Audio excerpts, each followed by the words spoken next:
Hace tiempo ya que venimos leyendo y escuchando por todos lados sobre offshores, ¿no? Ahora salió el caso últimamente de Tevez, de Heinze, de Lázaro Báez, todos los miembros del gobierno anterior, una gran cantidad de miembros del actual gobierno, del actual gabinete. Le vamos a preguntar a Gisela Beritier qué es una offshore, que nos explique qué es y cómo influye esto, si es legal, si se lava dinero, si no se lava dinero. Buenas noches, Gisela. Muchas gracias por acercarte al espacio. ¿Todo bien? Bien, la verdad que sí. Contanos, Gisela, para alguien que no tiene idea, como nosotros, por ejemplo, ¿qué sería un offshore?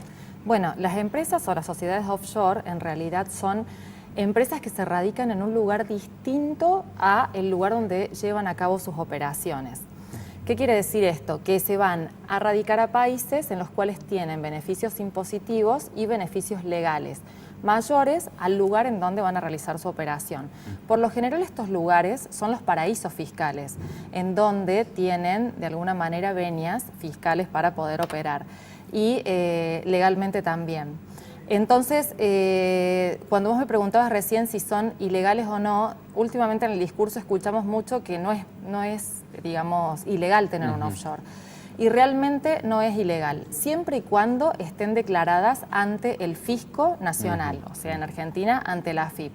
Si no están declaradas, ahí se puede incurrir en casos de evasión o en casos de lavado, según cuál sea el caso. ¿Esto es punible? Porque, por ejemplo, yo me olvido de declarar que tengo $1,500,000 depositado en algún lado y cuando me preguntan, no, es que se lo deposité a un amigo, a nombre mío, porque él no podía ir a firmar ese día. Bueno, eso bajo ningún aspecto, ¿no? Porque en definitiva hay muchas figuras que se tienen que investigar, empezando desde testaferro hasta lo que sigue en adelante.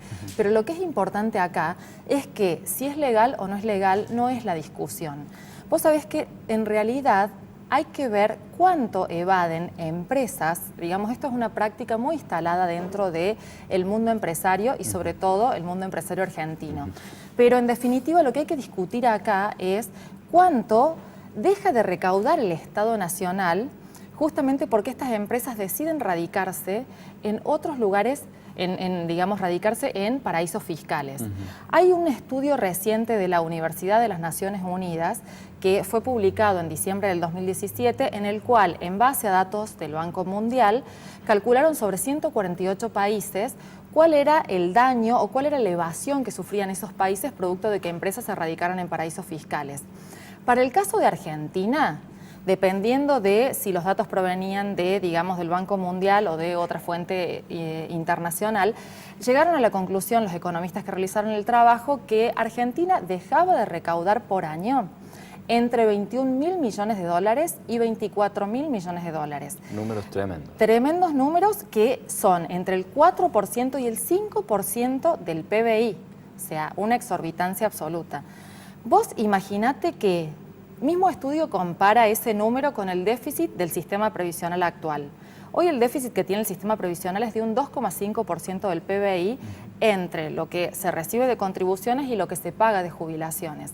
Entonces, si ese 4%, esos $21.000 millones, se destinaran a sanear el sistema jubilatorio, no habría problemas hoy con el tema de si la edad jubilatoria alcanza o no, si el 82% móvil alcanza o no, o si le podemos cubrir o no los medicamentos a los abuelos del PAMI. Gisela, o la movilidad. Tengo una pregunta. Una empresa radicada en la Argentina que factura 100 pesos, ¿cuántos impuestos tiene que pagar de eso? Y esa misma empresa radicada teniendo un offshore en otro lugar, ¿cuánto tendría que pagar? A ver, como para tener una idea. Mira, en realidad, radicada afuera, en un offshore depende del paraíso fiscal y depende de cuál sea la legislación de cada uno de esos paraísos.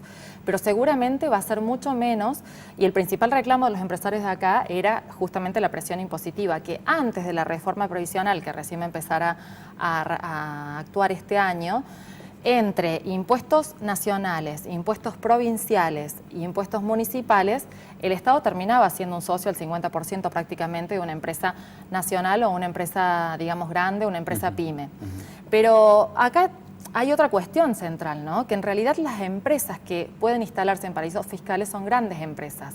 Y los que terminan cargando, o sea, que terminan con toda la carga fiscal, terminan siendo las empresas pymes. ¿Y ahora cómo lo toma un inversor a esto de que, o un empresario que el presidente, por llamarlo de alguna forma, le tira las orejas porque no vienen a invertir su dinero aquí y resulta que ellos tampoco lo tienen acá. Bueno, esta fue una de las cuestiones que se le planteó a los españoles, los inversores españoles le plantearon a Duhovne. La gran realidad es que, y siguiendo con lo que decía hace un rato Gustavo Córdoba, hubo muchos planteos que quedaron, digamos, en la retórica del mensaje, ¿no? Como por ejemplo, crecimiento explosivo, lluvia de inversiones, o que la inflación no iba a ser un problema en este gobierno. Todo esto ha quedado en estos rubros, ¿no? Y realmente las inversiones, actualmente el gobierno actual no ha sabido transmitir la confianza o no ha sabido transmitir realmente los cambios en la macroeconomía necesarios o hacer los cambios en la macroeconomía necesarios para poder hacer que estas inversiones vengan. Entonces hoy los inversiones directas este año no van a haber. ¿Cómo está la macroeconomía argentina, la situación del acompañamiento quizás del dólar con los porcentajes de la inflación y los nuevos aumentos que se vienen para este año, teniendo en cuenta también una relación con paritarias propuestas en el 15%? Bueno, en este contexto actual realmente estamos muy convulsionados. ¿Qué te quiero decir con esto? Hasta el año pasado es como que se venía con una estrategia de política monetaria y de política económica muy clara, donde teníamos una alta tasa de interés, con inversiones productivas que eran muy bajas, producto de esa alta tasa de interés, pero el dólar estaba quieto y la inflación seguía muy alta y no se la podía controlar. Esto producía de que en realidad, al haber una inversión productiva muy baja, el crecimiento económico, si no era por la acción del Estado a través de las inversiones públicas, no repuntara. A partir de lo que fue el 28 de diciembre del 2017, se cambió radicalmente con lo que iba a ser la política económica del gobierno, cambiando, ¿no?, la política monetaria, es decir, reduciendo un poco más la tasa de interés y de esta manera dejando flotar un poco más el dólar y relajando en cierta manera la inflación. Esto generó mucho ruido interno en los inversores internos que produjeron justamente una fuga hacia el exterior y el dólar empezó a subir. Pero a su vez se sumó un factor adicional. Externamente se cortó el ciclo de tasas bajas de interés que venía desde la crisis del 2008 y Estados Unidos empezó un ciclo de suba de tasas de interés. De hecho, por ejemplo, hoy se publicó el dato de la inflación en los Estados Unidos y posiblemente en estos días subsiguientes la tasa de interés de los Estados Unidos suba, con lo cual produzca más fuga de dinero hacia el exterior, más fuga de dólares y vuelva a subir el dólar. El gobierno, cuando el dólar empezó a subir, como el año pasado venía muy atrasado, estaba cómodo con esto, pero cuando empezó a ver que empezó a subir demasiado, ya el Banco Central hemos visto estos días que intervino. ¿Por qué es esto? Porque en realidad el dólar se traslada directamente a la inflación. Una inflación que no están pudiendo domar, producto de la gran cantidad de aumentos de tarifas que está habiendo, que han aumentado más de un 700% en promedio en un año y pico de gestión. A su vez, el precio del combustible, que vos tenés muy buenas estadísticas con respecto al aumento y que en definitiva desde que se liberó el precio no ha dejado de aumentar. Todo esto se está trasladando a precios. Y los más golpeados en este contexto son las empresas pymes que viven justamente de un salario real que ha perdido poder adquisitivo. En 2 años el salario real ha perdido un 6,1% de poder adquisitivo como poco, en dólares. Como poco, sí. Te hablo en dólares sí. Y que ha sido el salario más golpeado de la región. Por encima de Chile, Bolivia, el único que le gana es Brasil.